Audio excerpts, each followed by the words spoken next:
वर्षों पहले जब पृथ्वी 7 आकाशों से जुड़ी थी और मनुष्य देवताओं से संवाद कर सकता था, तब आर्वंत राज्य पर एक ऐसा संकट आया जो समय की सीमाओं को चीर सकता था। एक राक्षस वित्रासुर जो स्वयं काल के गर्भ से उत्पन्न हुआ था, समस्त लोगों को निगलने चला। राजा दिव्यवर्मा ने संपूर्ण ज्ञात ब्रह्मांड से योद्धाओं को बुलाया, पर वित्रासुर अजेय था। तभी एक तांत्रिक योद्धा कालकेतु आया, जिसके जन्म का रहस्य स्वयं वेदों में छिपा था। कहा जाता है कि वह समय की छाया से जन्मा था और उसका स्पर्श भी मृत्यु ला सकता था। वह युद्ध लड़ा गया, ऐसा युद्ध जिसमें अग्नि भी जम गई, वायु रुक गई और समय ने अपनी गति थाम ली। परंतु जीत की कीमत थी। कालकेतु ने वित्रासुर को हराने के लिए शून्य पथ खोला, एक ऐसा मार्ग जो जीवन और मृत्यु के बीच स्थित था। राक्षस को उस पथ में बांधकर वह स्वयं उसमें प्रवेश कर गया और तब से वह कभी लौटा नहीं। हजारों वर्ष बाद आज जब विज्ञान और तंत्र एक दूसरे से कट चुके हैं, एक युवा शोधकर्ता अनया को हिमालय की एक रहस्यमयी गुफा में एक शिलालेख मिलता है।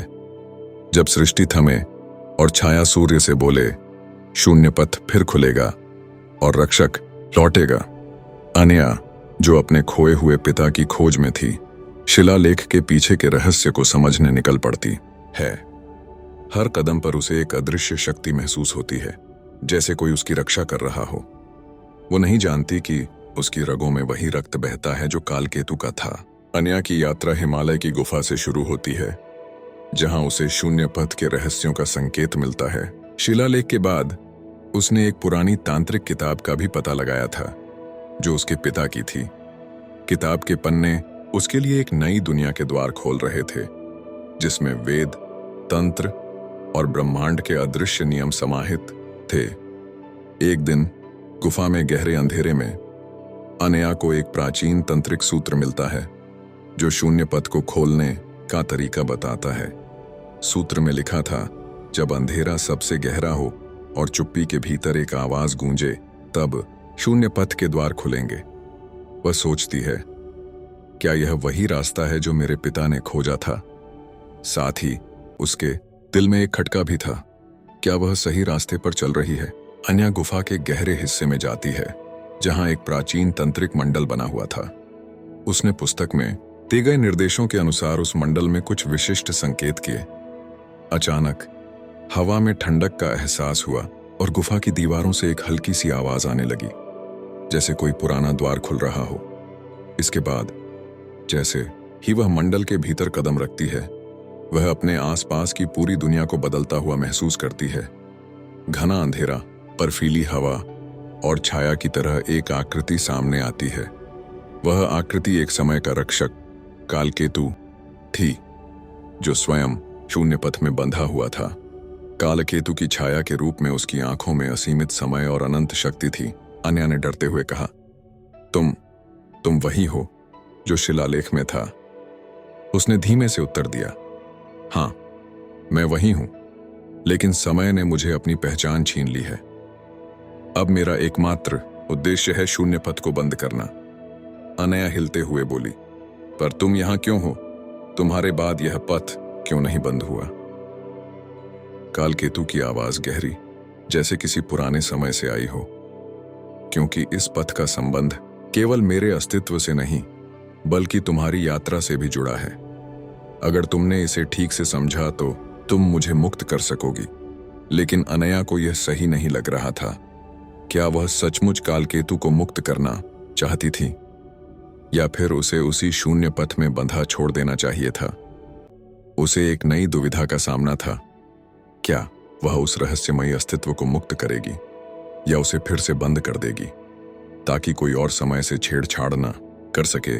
कालकेतु की छाया अनया के सामने खड़ी थी, एक अमर योद्धा जिसकी आत्मा समय के शून्य में बंधी थी। उसकी आंखों में न केवल असीमित शक्ति थी, बल्कि एक शांति भी थी, जैसे वह अनंत समय से थक चुका हो। वह कोई राक्षस नहीं था, बल्कि एक ऐसा व्यक्ति था जिसे अपने अस्तित्व से जूझना पड़ा था, और अब वह अनया से मदद की उम्मीद कर रहा था। अनया के मन में तूफान चल रहा था। एक तरफ वह जानती थी कि कालकेतु को मुक्त करने से शायद एक नया युग शुरू हो, लेकिन क्या यह सही होगा? क्या यह समय से खेलने का जोखिम नहीं होगा? क्या शून्य पथ को फिर से खोला जाना ठीक था? कालकेतु ने धीरे से कहा, तुम्हारा मन शांत नहीं है अनया। यह निर्णय सरल नहीं है, लेकिन यह तुम्हारा ही है। तुम्हारी यात्रा ने तुम्हें मेरे पास तक पहुंचाया है। अब तुम्हारी समझ ही तुम्हारी शक्ति है। अनया की आंखों में आंसू थे, लेकिन उसने खुद को संभाला। वह अपने पिता की यादों से जुड़ी हर एक बात को अपने मन में फिर से जीने लगी। उसके पिता भी इसी रास्ते पर चल पड़े थे, लेकिन क्या वह सही थे? क्या उन्होंने अपनी जान की कुर्बानी दी थी ताकि कोई और इस रहस्य को समझे? वह एक गहरी सांस लेकर बोली, मैं तुम्हें मुक्त नहीं कर सकती। तुम शून्य पथ के बंधन में हो, और अगर तुम मुक्त हुए तो ब्रह्मांड का संतुलन गड़बड़ा सकता है। लेकिन तुम्हारी मदद की जरूरत है। हम दोनों मिलकर उस शक्ति को रोक सकते हैं जो शून्य पथ को फिर से खोलने की कोशिश कर रही है। कालकेतु ने उसे लंबे समय तक देखा और फिर एक हल्की मुस्कान दी। तुमने सही निर्णय लिया है अनया। तुम्हारी समझ और साहस वह चीज है जिसे मैं समय से बाहर होते हुए भी देख सकता हूं। अब तुम्हें इस मार्ग पर अकेले चलना होगा, लेकिन मुझे विश्वास है कि तुम मेरे साथ हो। उसने अपनी छाया को धीरे से एक ताकतवर रूप में बदल लिया, और वह शक्तिशाली ऊर्जा अनया के भीतर समाने लगी। अब अनया को महसूस हुआ कि उसकी आत्मा में एक नया बल आ गया है, जैसे वह समय और शून्य के बीच पुल बन चुकी हो। अब तुम शून्य पथ की रक्षक हो। कालकेतु की आवाज गूंजी। यह तुम्हारा यात्रा का अंत नहीं, बल्कि एक नई शुरुआत है। अनया ने अपना कदम आगे बढ़ाया और शून्य पथ की ओर उसका मार्ग स्पष्ट हो गया। उसे अब यह समझ में आ गया था कि उसकी यात्रा केवल अपने पिता की खोज तक सीमित नहीं थी, बल्कि यह ब्रह्मांड के संतुलन को बनाए रखने की एक अनिवार्य यात्रा थी। वह न केवल अपने पिता की छाया से बाहर निकली थी, बल्कि अब शून्य पथ की सच्ची रक्षक बन चुकी थी। अनया की यात्रा अब एक नई दिशा में मुड़ चुकी थी। वह अब केवल अपने पिता के खोए हुए राज को नहीं तलाश रही थी, बल्कि ब्रह्मांड के संतुलन की रक्षा करने के लिए एक नई भूमिका में थी। शून्य पथ के रक्षक के रूप में उसका जीवन अब एक उद्देश्य से जुड़ा था, जो उससे कहीं बड़ा था। गुफा के भीतर से निकलते ही अनया को महसूस हुआ कि शून्य पथ से जुड़ी ताकतें अब एक नई गति पकड़ने लगी थीं। कुछ अजीब घटनाएं घटने लगीं।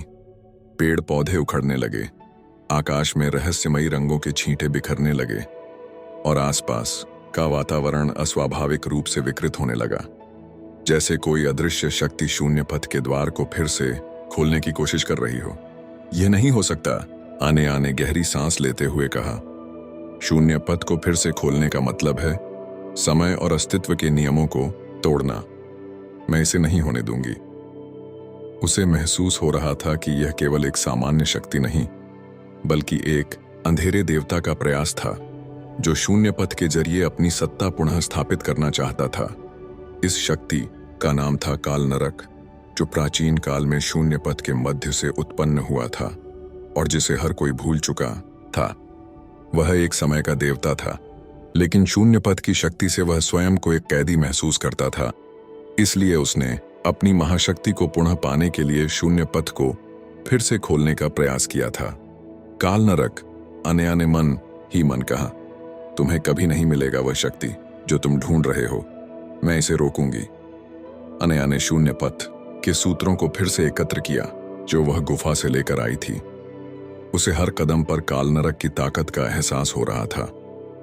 हर कदम में असंख्य विरोधी शक्तियां उसके रास्ते में आ रही थीं, लेकिन अब वह एक रक्षक थी, और उसके भीतर कालकेतु की शक्ति का एक अंश था जो उसे शून्य पथ की सच्चाई से जोड़ता था। जैसे ही वह शून्य पथ के द्वार तक पहुंची, एक गहरी आवाज गूंजने लगी, तुम मुझे नहीं रोक सकती अनया, मैं शून्य पथ का मालिक हूं। उसने धीमे से उत्तर दिया, हाँ मैं वही हूं, लेकिन समय ने मुझे अपनी पहचान छीन ली है। अब मेरा एकमात्र उद्देश्य है शून्य पथ को बंद करना। अनया हिलते हुए बोली, पर तुम यहां क्यों हो? तुम्हारे बाद यह पथ क्यों नहीं बंद हुआ? काल